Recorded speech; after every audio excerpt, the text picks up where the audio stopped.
Hello दोस्तों, welcome back to my YouTube channel service yoga class. आप सभी लोग, आशा करता हूँ आप सभी लोग अच्छे होंगे, मस्त होंगे, बेस्ट होंगे और पढ़ाई करेंगे। मैं स्वागत करता हूँ आपके अपने यूट्यूब चैनल किस पर, सर्वे शिवा क्लासेस पर। ठीक, आप चैनल का नाम याद रखिए, सर्विस शिवा क्लासेस youtube.com। ठीक, इस पर आप सर्च करेंगे तो बहुत अच्छी तरीके से आ जाएंगे आप सभी लोग। तो जैसा कि आप सभी लोग जानते हैं, क्लास 8 का जो है मैथ क्लास 8 का मैथ जो है स्टार्ट हो चुका है। तो चलिए आज हम परिमेय संख्याएं क्या होती है, परिमेय संख्या का जन्म कहाँ से हुआ, इन सभी चीज़ों के बारे में जानने का प्रयास करेंगे। परिमेय संख्याएं यहाँ पर देख लीजिए। पहले ये परिमेय नाम है, संख्याएं तो सभी लोगों के साथ रहता है। हम संख्याएं से स्टार्ट करेंगे और परिमेय तक पहुंच जाएंगे। तो हम संख्याएं से स्टार्ट करने पहले चलिए हम देख लेते हैं संख्याओं का वर्गीकरण। संख्याएं आप सभी लोग जानते हैं संख्याएं कितने प्रकार की होती हैं। यदि नहीं जानते तो जान जाइए कि संख्याएं दो प्रकार की होती हैं।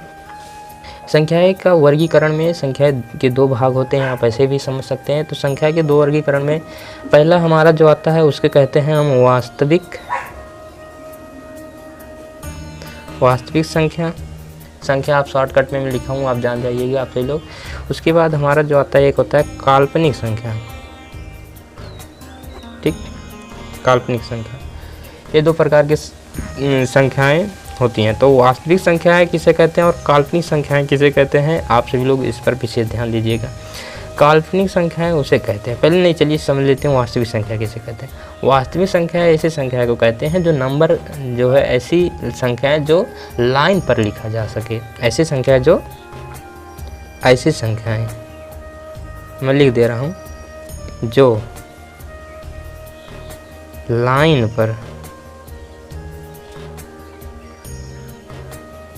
लिखा जा सके। ठीक, ऐसी संख्याएं जो लाइन पर लिखा जा सके उसे हम वास्तविक संख्या कहते हैं। जैसे कि आप सभी लोग ये ग्राफ देख चुके होंगे, यदि नहीं देखें तो जान जाइए, आपको ऐसे आप सभी लोग जानते ही होंगे। यहाँ पर 0 रहता है, यहाँ पर 1 2 3 4, ये अनंत तक जाएगा, इसका कभी अंत नहीं होगा, ऐसे जाता रहेगा 100 1000 करोड़ लाख अरब। तो उसके बाद -1 -2 -3, ये उल्टा होगा -4, ये भी अनंत तक ऐसे जाएगा। ये माइनस में अनंत तक जाएगा, ये प्लस में अनंत तक जाएगा, आप सभी लोग जानते हैं। अब चलिए देख लेते हैं ये इस प्रकार की जो संख्या है, इसे जो लिखी जा सके, जो लाइन पर लिखी जा सके, उसे हम वास्तविक संख्या कहते हैं। काल्पनिक संख्या किसे कहते हैं? काल्पनिक संख्या ऐसी संख्या होती है जो वर्गमूल के अंदर ऋणात्मक भाग में होती है। ठीक, मैं यहाँ पर लाइन बना दे रहा हूँ जिससे आपको आसानी से समझ में आ गया कि ऐसी संख्याएं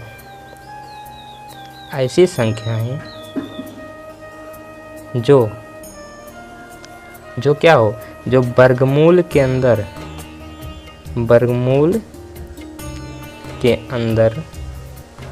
या वर्गमूल में ऋणात्मक हो, ऋणात्मक, जैसे वर्गमूल ये इसी को कहते हैं। इसके अंदर जैसे -1 हो गया, -2 हो गया, -3 हो गया, ये जो माइनस में है, ऐसी संख्या को हम क्या कहते हैं? काल्पनिक संख्या कहते हैं। इसी से कल्पना की जा सकती है, इसे काल्पनिक संख्या कहते हैं। उसके बाद हम फिर चलिए अपने प्रोसेस पर आगे बढ़ते हैं। आपको मैं बता दूं कि वास्तविक संख्याएं जो होती है, वास्तविक संख्याएं, यहाँ पर वास्तविक संख्याएं के भी दो भाग होते हैं। इसके दो भाग होते हैं, एक होता है हमारा, एक होता है क्या, एक होता है पूर्णांक संख्या।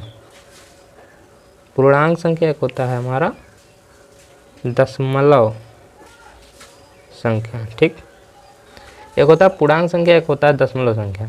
अब दशमलव संख्या के भी दो भाग होते हैं, एक होता है हमारा क्या, एक होता है हमारा शांत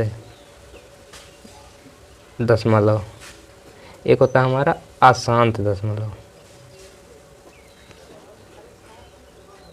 ठीक, एक होता है हमारा शांत दशमलव, एक होता है हमारा अशांत दशमलव। ठीक, अब शांत दशमलव किसे कहते हैं, आप पहले इसे समझिए।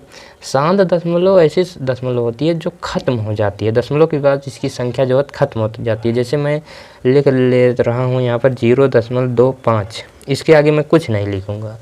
दशमलव के बाद 2 संख्या, दशमलव के बाद 3 संख्या, ऐसे भी संख्या के बाद शांत दशमलव होती है। यदि हम यहाँ पर और आगे ऐसे लिखते जाएंगे या कहीं ना कहीं खत्म हो जाएगा यदि, तो यह शांत दशमलव रहेगा। ठीक, यही शांत दशमलव को यदि, उसके बाद हम पहले अशांत दशमलव समझ लेते हैं। अशांत दशमलव ऐसी संख्याएं जो दशमलव के बाद ख़त्म नहीं होती हैं। जैसे हम लिखें 0.22222, ऐसे अनंत तक चली जाएगी, फिर उसके बाद रिपीट हो। तो ये सभी जो होती है, ये जो होती है संख्याएं जो होती है, ये दशमलव संख्याएं जो होती है, ये होती है हमारी अशांत दशमलव। हम बात करेंगे शांत दशमलव, जहाँ से परिमेय संख्या का जन्म हुआ। शांत दशमलव यदि हम 0.25 को बट्टा के रूप में बनाए तो क्या होगा, 25/100, ठीक। 25 चौके 100, इसे हम काटेंगे 1/4। यहाँ पर आप सभी लोग देख सकते हैं ये P/Q के रूप में आ गया। P बराबर यहाँ 1 हो गया, Q बराबर यहाँ पर 4 हो गया। तो आप सभी लोग इसका जो परिभाषा होता है आप लोग सभी लोग जानते होंगे कि इसका जो परिभाषा आप लोग जानते हैं कि ऐसी संख्याएं जो P/Q के रूप में लिखा जाए, ठीक। ऐसी संख्याएं जो P/Q के रूप में लिखा जाए उसे परिमेय संख्या कहते हैं, ठीक। यहाँ पर लेकिन एक शर्त हो, यहाँ पर शर्त यह हो तो Q is not equal to 0। ये Q है जो Q बराबर 0 नहीं होना चाहिए, ठीक। Q बराबर यदि 0 हो जाएगा तो हमारी परिमेय संख्या नहीं होगी। लेकिन यहाँ पर आप इस प्रकार आप समझ सकते हैं कि शांत दशमलव से को ही परिमेय संख्या कहते हैं, आप इसे भी कह सकते हैं। यदि आप इसे लिख देंगे कोई गलत नहीं होगा। मैं 100% में बता रहा हूँ, 100 to 100 बता रहा हूँ। यदि आप यह परिभाषा बना सकते हैं कि शांत दशमलव को ही परिमेय संख्या कहते हैं, आप इसे भी लिख सकते हैं, ठीक। उसके बाद तो आपको यह ट्री आसानी से देख लीजिएगा कैसे आया। मैं एक बार रिवीजन कर देता हूँ फास्ट तरीके से कि परिमेय संख्या क्लास 8 का जो चल रहा है वास्तविक परिमेय संख्याएं से हम शुरू किए और परिमेय तक पहुँच गए। तो परिमेय संख्याएं से हम संख्या के 2 भाग होते हैं, एक होता है वास्तविक संख्या, एक होता है काल्पनिक संख्या। वास्तविक संख्या किसे कहते हैं, ऐसी संख्याएं जो लाइन पर लिखा जा सके उसे हम वास्तविक संख्या कहते हैं। काल्पनिक संख्या किसे कहते हैं, ऐसी संख्याएं जो वर्गमूल के अंदर ऋणात्मक हो उसे काल्पनिक संख्या कहते हैं। काल्पनिक संख्या के अंदर जैसे √-1, √-2, √-3 ये हुआ। उसके बाद आप देख लिए यहाँ पर वास्तविक संख्या के 2 भाग को मैंने बांटा, एक होता है पूर्णांक संख्या, एक होता है दशमलव, ठीक। संख्या दशमलव संख्या को 2 भाग में मैंने बांटा, एक होता है शांत दशमलव, एक होता है अशांत दशमलव। हमारी जो शांत दशमलव किसे कहते हैं, जैसी संख्याएं जो खत्म हो जाती है, दशमलव की संख्या खत्म हो जाती है उसे शांत दशमलव कहते हैं। और दशमलव के बाद जो संख्या खत्म नहीं हो जाती वो चलती रहती हैं तो उसे अशांत दशमलव कहते हैं। शांत दशमलव को यदि हम 0 यहाँ पर हम और लिख सकते हैं 0.2 लिख देंगे तो इसे बट्टे के रूप में बनाएंगे तो ये 1/10 हो जाएगा, ठीक। 2/10 हो, 2×5 1/5, ये भी हमारा P/Q के रूप में आ गया। तो ऐसे कई एग्जाम्पल मैं आप सभी लोगों को बता सकता हूँ जो P/Q के रूप में आएगा वही हमारा जो होगा परिमेय संख्याएँ कहलाएगा। तो ऐसी संख्याएँ जो P/Q के रूप में लिखा जा सके उसे परिमेय संख्या कहते हैं। बशर्ते यहाँ Q नॉट इक्वल टू 0। आप यहाँ पर समझ लीजिए यदि हम Q बराबर 0 हम कर देंगे यहाँ पर तो ये हमारी शांत दशमलव भी नहीं होगा, ठीक। शांत दशमलव भी नहीं होगा। आप यहाँ पर देख सकते हैं जैसे मैं कुछ संख्या ले रहा हूँ, जैसे 4 यदि हम यहाँ 0 कर दें तो ये देख लीजिए 4 यदि हम 0 कर देंगे तो ये 0 कहाँ से, तो ये तो एक संख्या हो गया ना, ये 4 ये तो एक संख्या हो गया ना, तो यहाँ दशमलव का बात ही नहीं हुआ, तो यहाँ एक संख्या हो गया। लेकिन यहाँ पर हमें शांत दशमलव चाहिए, तो हमें शांत दशमलव के लिए वहाँ पर 0 यदि रहेगा तो शांत दशमलव ही नहीं बनेगा, ठीक। तो आई होप मैं आशा करता हूँ कि आप सभी लोगों को यह समझ में आ गया होगा कि परिमेय संख्या का जन्म कहाँ से हुआ। यदि आपको समझ में आ चुका तो हमारे चैनल को क्या कर दीजिएगा,